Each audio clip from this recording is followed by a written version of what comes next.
Westminster College, located in Salt Lake City, Utah, is a center of learning and cherished alma mater to thousands of professionals across the world. Founded in 1875, Westminster's purpose has been clear and direct since its conception: to prepare students to lead lives of learning, accomplishment, and service in a diverse and interdependent world. The Gore School of Business, located at the heart of campus, has seen its alumni go on to great and manifold heights throughout the global economy. With a mission to prepare people who think critically, act responsibly, and make a difference, Gore sees its students go on to change the world. The following is a series of interviews featuring recent and near-term graduates of Westminster College's Bill and Vive Gore School of Business, hosted by Professor Richard Haskell.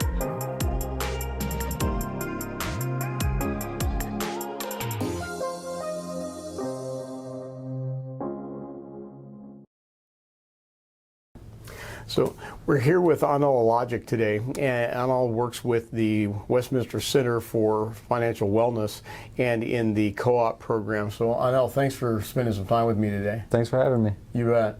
So we've gotten to know each other pretty well over the last 3 or 4 months as we had an opportunity to work on summer camps together, and now as you're doing some additional work with the Center for Financial Wellness. Yeah, we got to run that summer camp together, which it was definitely a good time, a big learning experience, not just for the youth that we were teaching, but for myself as well. I got to see, my whole life growing up, I was always on the student side, and I got to be on the side that maybe you're used to more, where you're teaching, and I definitely had to know my topics. You don't know them as well as you think you might know them. When you get up there, you got to explain it to the kids. So we had a good time, and I think they got a lot from it. I think they learned some stuff. Very good. In fact, I always enjoy those because I see little lights go on in the back of their heads, right? And not a lot of them. I wish there were more. I think you probably feel the same way. But you see these little lights go on, and it makes all the rest of the time we spend in preparation or with them worthwhile. Yeah, I was just going to say, maybe not everything we told them is going to stick with them, but I think what we tried doing was hammering the home of, hey, maybe raising some questions when it comes to financial decisions. I think that was the most important thing. Well, you're exactly right. They're not going to retain all of it, but maybe this time they retain a little bit. Next time they hear it from somebody else, a little bit more clicks, and after 3 or 4, maybe 5 exposures, they finally have started to learn something. Yeah. Well, that's no different from working with college students. So here you've come to Westminster. You're going into your junior year or your senior year? Senior year. Okay. You're playing basketball. Yep. And what's your major? Business management. Okay. So kind of a broad-based exposure. Yeah. Where you're getting a little bit of each of the elements of the business school. Yeah, it's definitely a good mixture. You've got management classes, economics, the whole sort, accounting. So I've dabbled a little bit in everything. So. That's interesting, no, because I don't know if he had anything to do with it, but I'm also a refugee and I'm Islamic, so. So, and where are you from? Sarajevo, Bosnia. Okay. Yeah. And that's where I thought. And what year did you actually come here with your family? We came here, I believe it was either June or July of 2001. Okay. So a while ago. Yeah, I've spent basically my whole life here in Salt Lake. And as you left Sarajevo, did you go somewhere else before you then came to the U.S., or did you just go from Bosnia straight to the U.S.? We came straight to the U.S. Like, obviously, there's stuff you have to get, documents and whatnot. We'd go to the countries around, so Croatia, there's some stuff we had to fill out. We initially had planned to go to New York, somewhere in New York, and I believe when my parents had filled it out, it was something similar to Utah. And I guess when we had jotted that down, we had some family over there. Somehow we ended up getting a sponsor here in Utah. And, hey, I'm happy it ended up like that, though. I like this. I've actually heard of that same kind of thing happening before. So Syracuse is a fairly good-sized town in upstate New York. Sure and there's a lot of refugee activity and a lot of Islamic refugee resettlement in that area. And we have Syracuse in Utah, which is nothing at all like Syracuse, New York. It's about this big, right? So I wonder if that's where the confusion was. Yeah, I can't remember the exact name, but it was definitely, and we had family over there. I think maybe we were a little shocked, but we're grateful that we came wherever we ended up here in the U.S. So. Well, Utah is a good place to land, in part because you've got such a diversity of experience here. Maybe not as much ethnic diversity as would be healthy for us, but that's coming. 30 years ago, it was a completely different landscape than it is today. But you have so many languages that are spoken here. Such a large percentage of the population here has actually lived in other places in the world. And it's unique in that respect. Yeah, I attended Granger High School, and it was really, really diverse. And it was one of my favorite things. I mean, I wouldn't, maybe half the school was from a Latino descent, you know, Spanish. We had a lot of Asian-speaking students. So, I mean, it's something, and it helps people like me, you know, assimilate. So, something I'm definitely grateful for and I appreciate it. So, for a kid from Sarajevo, landed here in Utah, went to Granger High, you've had the opportunity to go to lots of different colleges, whether it's just because of your academics or to be able to play ball. Why Westminster? What caused you to land here?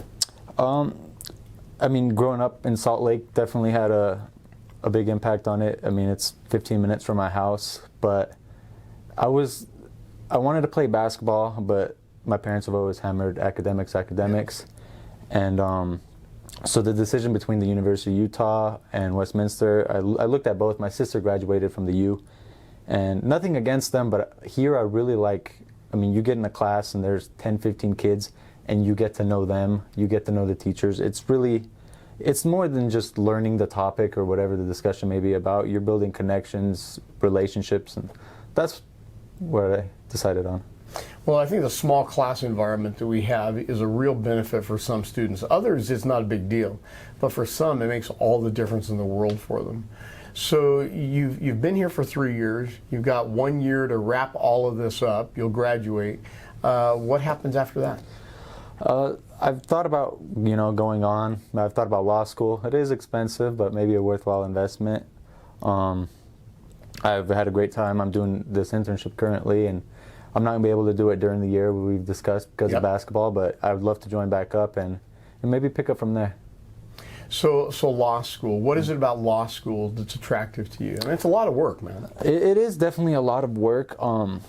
I took a business law class here, and my dad's, you know, he's dabbled in his businesses, and he's kind of like, sometimes I don't even, you know, 100% pay attention to him, but he's always talking to me about, oh, this law when it comes to, you know, renting and sometimes I find it interesting. I've also I would like to make an impact on people perhaps, and I feel like as a lawyer and attorney, I feel like you have the ability to make more of a direct impact on helping people. So that's why it's interested in me. Well, and you might know from some of our prior conversations, I have children that have gone to law school. Obviously, I'm a huge proponent of education. Getting more of it is better than not having enough. And focusing in an area that you're interested in, even if it is a lot of work, that can be very satisfying for you as long as it's consistent with what you want to do. Yeah. So in the time you've been here, what's the one experience at this point? I know you've got a year left. But what's the one experience that you can look at and say, that's my Westminster experience? That's the standout experience for me.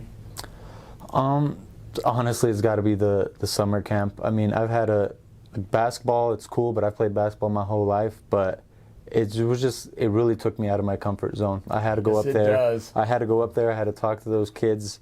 And I mean, they're looking to me, you know, and sometimes maybe I didn't have the exact answer. I looked to you or Hayden or you, Hal, that were there helping us as well. And but it helped me grow, and I think it's going to help me, you know, going forward in whatever I want to do. Well, and I would agree. Whenever you can put yourself in an uncomfortable situation that's not out of control, ultimately that's healthy for you. And I would agree, the first opportunities I had to teach some years ago, I would get up really early in the morning. I would prepare. I'd stand up. I'd try to do my professor thing, right? Try to not let them see me sweat. Try to not let them realize I didn't know as much as I wanted them to think I knew. But that's how I learned. Yeah. And it was tremendous. Yeah, sometimes you just got to go, there's no way around, just through. And I mean, learning from experience is the best way to learn. No, I would tend to agree. So you want to stay in Utah? You're interested in going outside of Utah? You don't care? I don't know that I necessarily care. I mean, have family here, so that's probably the biggest draw. But you know, if I were to go somewhere with a beach or maybe a nice view, it'd be nice. Well, we've got the Salt Lake. Yeah. There's an expanding beach at the Salt Lake right now. Trying up currently, yeah. I enjoy the mountains, you know, hiking and all that, but family is probably the biggest draw. So if I could stay here, I'd probably prefer that. You still have quite a bit of interest in Europe generally, though, don't you? Yeah, I mean, I think I was talking to one of my friends not too long ago, and he was like, well, do you still have family out in Europe? I'm like, it's not like distant family. Like I have like first cousins, my grandpa lives out there, uncles. So I mean, I still, it's kind of difficult. People ask me like, yo, where's home? You know, what do you consider home? And yeah, I did grow up in Salt Lake, but when I go visit, and we go visit often, and it still feels like home over there. So 2 homes maybe, and that's how I feel. Like I have 2 homes. I can see that. And one of those homes at this point is way too close to some significant conflict, right? Yeah, so I think it may be only 2 very small countries away from Ukraine, and I mean they're going through an extremely difficult time right now. I mean you see the news of what's happening, not only I mean to soldiers but to innocent civilians, and we went through something similar in 93 through 95. And I mean, it directly impacted like family. I lost family members, and it's not a fun thing to see. I mean, I don't find war justifiable, and it's just hard to see. I mean, when it's something so close to you and you see it happening again, and you hear people say, "Oh, never again. We're never going to let this happen." Yet in the year 2022, it's happening again. Well, I'm going to guess that the conflict that happened in Bosnia, Herzegovina, that whole area, that whole region, Croatia, certainly it was defining for people that are in your family. My guess is you're a little too young to have much immediate recollection of that, but you've seen the aftermath. How has that helped define who you are, do you suppose? I definitely think it's in a weird way, it's hardened me. It's made me, I mean, I didn't directly go through it, but my whole family has. And you know, when I may come up with, hey, you know, I have a problem or I'm stressed about something, I'm like, if they can make it through that, I can make it through this. Well, I've got to believe that it's that conflict or that set of conflicts that were a major motivator to cause your family to want to leave that part of Europe and come to the United States. Yeah, so I mean, we came in, like I mentioned, 2001. And some people had decided to stay, but my parents, I mean, they wanted what was best for me and my sister. I was 1 year old at the time. I believe she was like 5 or 6. And they saw that we had a better future out here. And I think they made the right decision.